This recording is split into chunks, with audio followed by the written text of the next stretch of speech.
내 아이가 오락만 하는 이유를 아시나요? 요즘은 초등학생, 중학생, 고등학생 구분 없이 공부를 못하고 하지 않는 학생들이 늘어나고 있습니다. 그렇다면 도대체 왜 아이들은 스마트폰만 잡고 있을까요? 오늘도 공부 포기 탈출해서 어디에서도 들어보지 못한 명쾌한 답변을 해보도록 하겠습니다. 새롭거나 도움이 된다 생각되신다면 좋아요와 구독 부탁드립니다. 일단 부모님께서 왜 내 아이가 스마트폰만 보고 있는지 생각해 보십시오. 또 내 아이에게도 스마트폰을 왜 하는지 이유를 물어보세요. 물어보면 대부분 재밌어요 라는 답변을 제외하면 딱히 이유를 찾기가 어려울 것입니다. 그러나 아무도 생각 못했을 수도 있지만 의외로 정답은 간단합니다. 학생들이 스마트폰에 중독적으로 집착하는 이유는 바로 심심해서입니다. 저는 학원을 15년 이상 운영하면서 다양한 학생과 부모님을 만났고 소통하고 이유를 듣고 함께 고민하며 명쾌한 해답을 내려고 노력했습니다. 지금부터 경험담을 이야기해보겠습니다. 중학교 2학년 남학생과 상담을 한 적이 있습니다. 이 학생은 공부는 당연히 하지 않고 방에 들어가 스마트폰만 하는 요즘 말로 히키코모리 성향을 지닌 학생이었습니다. 이 학생은 공부는 고사하고 방에서 잘 나오지 않고 운동은커녕 움직이려고 하지도 않으려 하고 좋아하는 것은 음악을 좋아했습니다. 특히 피아노 치는 것을 좋아했습니다. 피아노는 초등학생 때부터 잘해서 성인 수준으로 피아노를 쳤다고 합니다. 그런데 중2병이 왔는지 무기력증이 찾아왔고 밤새 오락을 하느라 늦게 자고 결국 학교까지 지각하기 일쑤였으며 나름 해결책을 찾기 위해 화도 내보고 폰도 부셔보고 어머님 표현으로 정말 별의별 짓을 다 했다는 이야기를 했습니다. 그래서 상담을 올 때도 사정사정해서 학원에 테스트는 없다 상담 예약했으니 다니지 않더라도 상담만 받아보자 며 설득하여 학원으로 끌려온 상태였습니다. 일단 학생에게 어떤 게임을 하는지 물어봤습니다. 남학생인 경우 컴퓨터 게임 중독일 수도 있고 스마트폰 게임 중독일 수도 있고 어쨌든 공부를 안 하는 남학생은 대부분 게임 중독이 100%입니다. 그랬더니 컴퓨터 게임은 많이 하지 않고 스마트폰으로 카트라이더라는 게임을 한다고 했습니다. 카트라이더라는 게임은 3분쯤 되는 시간 동안 최대 8명이 동시에 자동차 경주를 하는 게임으로 한때는 저도 대학교 때 컴퓨터로 많이 해봤던 게임이 카트라이더입니다. 사실 저도 게임을 좋아합니다. 저는 대학교 때 스타크래프트를 시작으로 어른 게임인 리니지에 중독도 되어봤고 다양한 게임을 접했으며 20년가량 학원을 겪다 보니 학생들을 통해서도 다양한 게임을 알게 되고 그에 따라 남들과 다른 시선으로 이유도 알게 되고 방법도 찾게 되었던 것 같습니다. 그리고 2025년인 지금 저 역시 스마트폰 게임을 하고 있습니다. 다만 중독을 벗어나는 법을 터득했기에 지금은 조절을 해가며 힘들지 않고 재미있게 게임을 즐기고 있습니다. 일단 다시 중2 학생 이야기로 돌아가겠습니다. 카트라이더를 좋아해서 밤새 이 게임을 하고 이 때문에 늦게 자고 아침에 못 일어나고 그러다 보니 하루 리듬도 깨져 학교도 지각이 잦다고 했습니다. 그래서 이 학생에게 나도 게임을 엄청 좋아하고 게임 중독이 되었을 때 증상 등 진지한 이야기를 했습니다. 그렇게 이야기를 했더니 화난 표정으로 왔던 학생이 조금은 누그러진 모습을 보이며 좀 더 자연스럽게 대화할 수 있었습니다. 그러면서 왜 하필 카트라이더 게임을 좋아하니? 카트라이더 게임은 3분씩 반복되며 아무리 잘한다고 해도 레벨이 올라 파워가 세지는 것도 아니고 또 아무리 잘한다고 해도 누가 알아주지도 않는 게임 아니냐고 했습니다.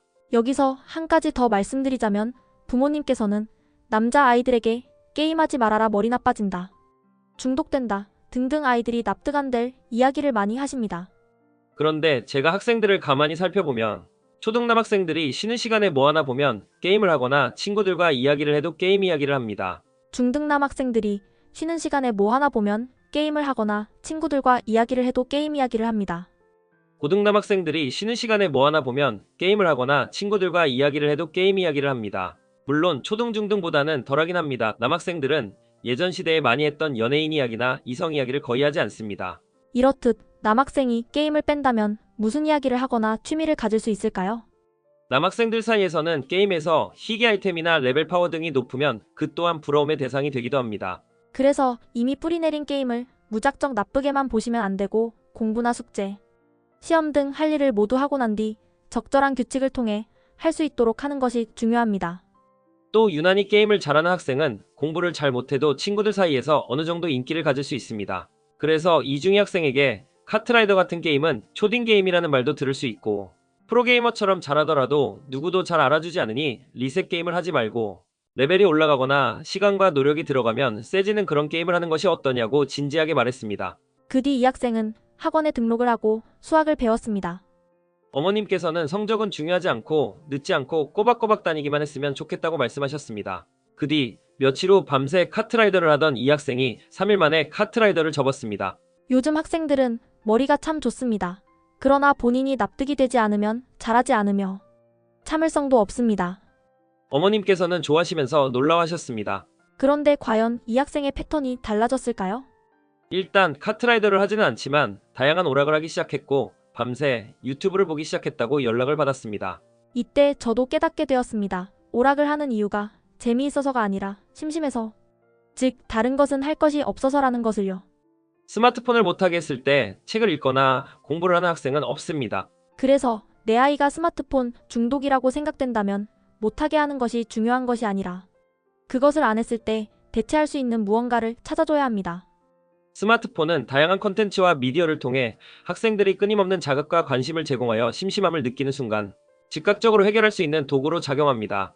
이러한 몰입은 일시적인 만족감과 즐거움을 주지만 다시 심심함을 유발하는 악순환을 형성합니다.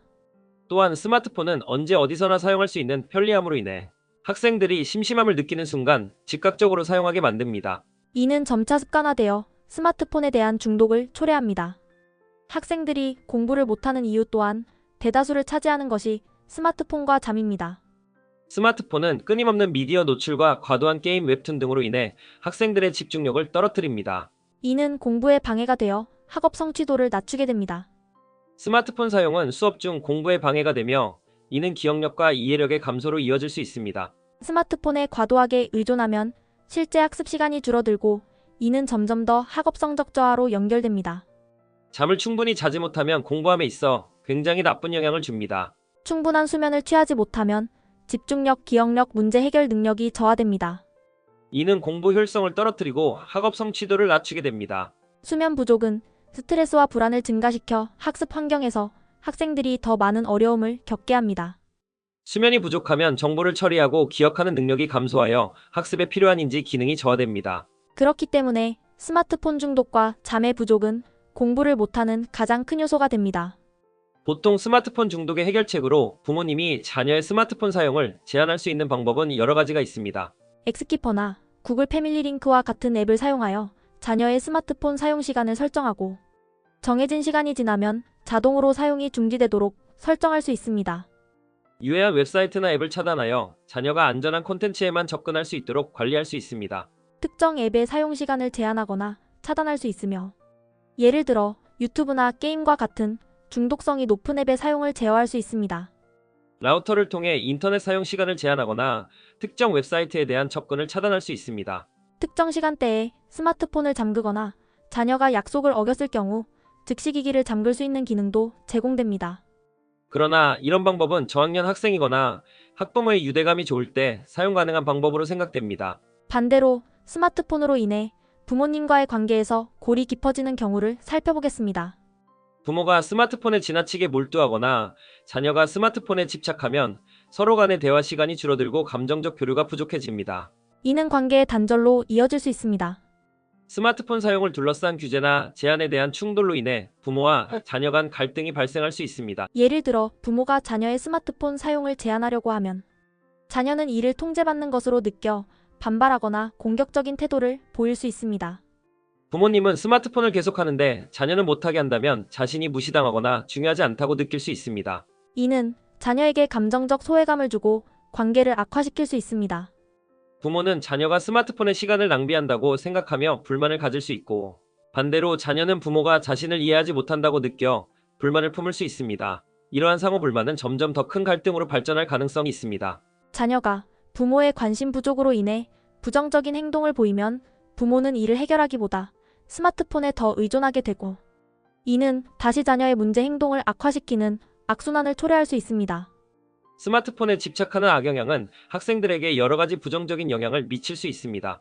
스마트폰 화면에서 발산되는 블루라이트는 수면 호르몬인 멜라토닌의 분비를 방해하여 수면 패턴을 교란하고 이는 학생들의 건강과 주간 경계성에 부정적인 영향을 미칩니다.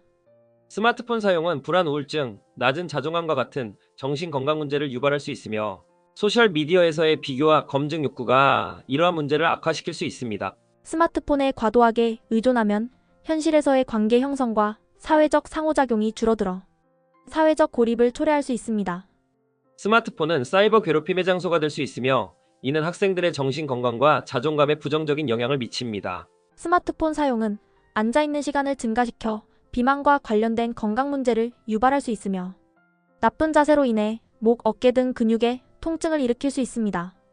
학생들은 부적절한 콘텐츠에 쉽게 접근할 수 있으며 이는 그들의 발달과 행동에 부정적인 영향을 미칠 수 있습니다. 스마트폰 사용은 어른들도 중독되는 경향을 보이며 그렇기 때문에 학생들은 절대로 중독을 막을 수 없습니다. 또한 게임 중독 역시 막을 수 없습니다. 만약 게임에 중독되지 않게 게임을 만든다면 게임 회사도 망하게 됩니다. 그렇기 때문에 게임 회사는 게임을 자극적이고 계속 접속하고 싶도록 만들게 되어 있습니다. 저학년부터 스마트폰에 대한 규칙을 정해 사용하지 않으면 학년이 올라갈수록 더더욱 스마트폰에 집착해서 통제불능 상태가 오게 될 수도 있습니다. 어떤 교수분께서 하신 말씀이 생각납니다. 학생들에게 스마트폰은 내 몸의 장기와 같다고 합니다. 이럴 때 스마트폰을 뺏는다면 장기 적출과 같기에 학생들은 무슨 수를 쓰더라도 막으려 한다는 것입니다. 그렇다면 스마트폰에 이미 중독된 내 아이나 학생들에게 해결할 수 있는 비법은 없는 것일까요? 비법은 당연히 있습니다. 또 간단합니다. 그러나 비법을 알아도 그것을 인식시키거나 적용하기는 쉽지 않습니다. 그 비법은 바로 놀아주기입니다. 스마트폰을 하지 못하게 하고 안 했으면 하는 시간 동안 함께 놀아주세요. 여기서 논다는 것은 다양한 것으로 대체할 수 있습니다. 영화 감상일 수도 있고 함께 요리를 할 수도 있고 또 기타를 칠 수도 있습니다. 이렇듯이 비법은 간단한 것입니다. 다만 스마트폰에 중독이 될 정도라면 그만큼 아이들을 방치했다는 반증도 될 수 있기 때문에 비법을 알아도 함께 어떤 것을 한다는 자체가 힘이 될 것입니다.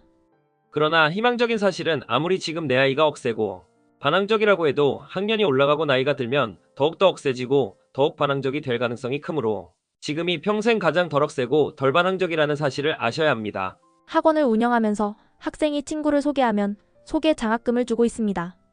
만약 학부모님께서 소개를 하면 부모님께 소개 장학금을 주고 학생이 소개하면 학생을 줍니다. 금액은 같습니다. 그런데 학생들이 친구를 소개할 정도로 혹할 만한 장학금의 액수는 얼마일까요?